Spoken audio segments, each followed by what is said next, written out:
بسم الله الرحمن الرحيم.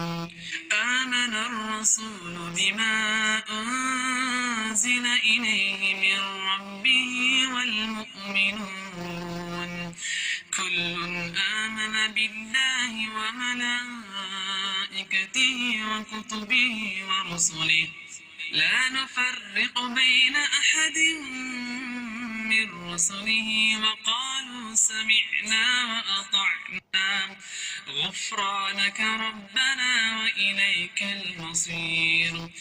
لا يكلف الله نفسا إلا وسعها لها ما كسبت وعليها ما اكتسبت. ربنا لا تؤاخذنا إن نسينا أو أخطأنا ربنا ولا تحمل علينا إصرا كما حملته على الذين من قبلنا ربنا ولا تحملنا ما لا طاقة لنا به واعف عنا واغفر لنا وارحمنا